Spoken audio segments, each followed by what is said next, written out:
America और Iran के बीच बढ़ते तनाव ने पहले ही पूरी दुनिया को चिंता बढ़ा रखी है। मध्य पूर्व से लेकर यूरोप तक हालात बेहद नाजुक बने हुए हैं।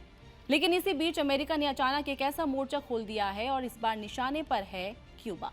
दरअसल अमेरिकी राष्ट्रपति डोनाल्ड ट्रंप ने एक ऐसा आदेश जारी किया है जिससे क्यूबा का पहले से चला रहा आर्थिक और ऊर्जा संकट और भी गहरा सकता है। राष्ट्रपति ट्रंप ने क्यूबा को अमेरिकी राष्ट्रीय सुरक्षा के लिए खतरा घोषित कर दिया है। इतना ही नहीं, अब जो भी देश क्यूबा को तेल सप्लाई करेगा उस पर अमेरिका भारी टैरिफ लगाने की तैयारी में है।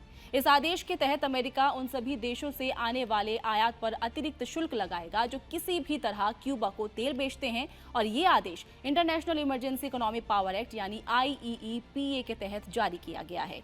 व्हाइट हाउस का दावा है कि ये फैसला पूरी तरह राष्ट्रीय सुरक्षा चिंताओं को ध्यान में रखकर लिया गया है। ट्रंप प्रशासन का आरोप है कि क्यूबा अमेरिका के दुश्मन देशों और संगठनों के साथ मिलकर काम कर रहा है और इस लिस्ट में रूस, चीन, ईरान के साथ साथ हमास और हिजबुल्लाह जैसे संगठनों का भी जिक्र किया गया है। अमेरिका का कहना यह है कि क्यूबा अपनी जमीन का इस्तेमाल अमेरिका विरोधी ताकतों को सैन्य और खुफिया गतिविधियों के लिए करने के लिए दे रहा है। यही वजह है कि अमेरिका अब क्यूबा पर सीधा आर्थिक दबाव बनाना चाहता है। असल में ये विवाद अभी शुरू नहीं हुआ है, बल्कि इसके लिए पूरी कहानी समझनी पड़ेगी। दरअसल अमेरिका की नज़र हमेशा से पश्चिमी गोलार्ध के देशों पर रही है और अमेरिका नहीं चाहता कि उसके आसपास के इलाकों में किसी और बड़ी ताकत का दखल बढ़े। लेकिन क्यूबा के रूस और चीन से बेहद अच्छे रिश्ते हैं और यही बात अमेरिका को रास नहीं आ रही।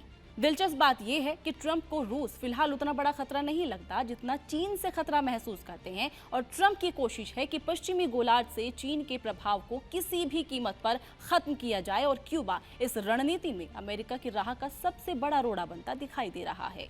लेकिन डोनाल्ड ट्रंप अमेरिका के इकलौते राष्ट्रपति नहीं हैं जो क्यूबा पर सख्त रुख अपना रहे हैं। अमेरिका और क्यूबा के बीच ये दुश्मनी की कहानी दशकों पुरानी है। इसकी शुरुआत हुई थी साल 1898 से।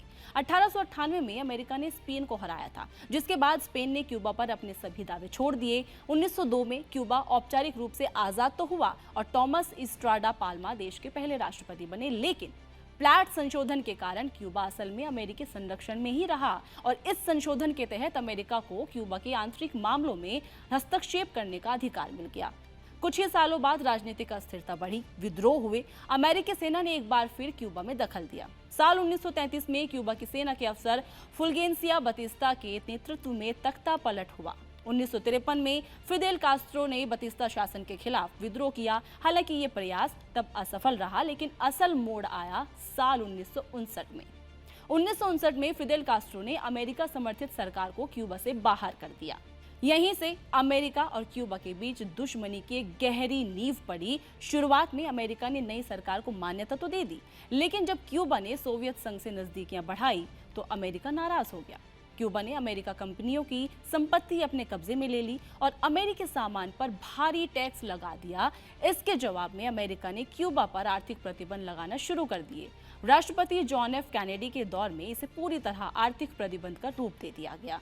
साल 1961 की बात करें तो इस साल अमेरिका ने क्यूबा में फिदेल कास्त्रो की सरकार को हटाने के लिए एक सैन्य अभियान चलाया। ये अभियान बे ऑफ पिग्स इन्वेजन के नाम से जाना जाता है, लेकिन ये ऑपरेशन बुरी तरह नाकाम रहा और अमेरिका को अंतर्राष्ट्रीय स्तर पर भारी शर्मिंदगी झेलनी पड़ी। इसके बाद क्यूबा ने सोवियत संघ को अपने यहाँ परमाणु मिसाइलें तैनात करने की इजाजत दी थी। 1962 में दुनिया परमाणु युद्ध के सबसे करीब पहुंच गई। 13 दिन तक अमेरिका और सोवियत संघ के बीच आमने सामने की लड़ाई रही। आखिरकार मिसाइलें हटा ली गई, लेकिन तनाव कभी खत्म नहीं हुआ। अगले कई दशकों तक अमेरिका ने क्यूबा को आर्थिक और राजनयिक रूप से अलग अलग रखा। 1982 में राष्ट्रपति रोनाल्ड रीगन ने क्यूबा को आतंकवाद समर्थक देश घोषित किया। बाद में हेम्स-बर्टन एक्ट के जरिए प्रतिबंध और सख्त कर दिए गए। आज डोनाल्ड ट्रंप के फैसले ने क्यूबा को एक बार फिर वैश्विक राजनीति के केंद्र में लाकर खड़ा कर दिया है। सवाल ये है कि ये सिर्फ क्यूबा पर दबाव है या फिर चीन और अमेरिका के बढ़ते टकराव की एक और झलक, क्योंकि आने वाले दिनों में इस फैसले का असर दूर तक दिखाई दे सकता है।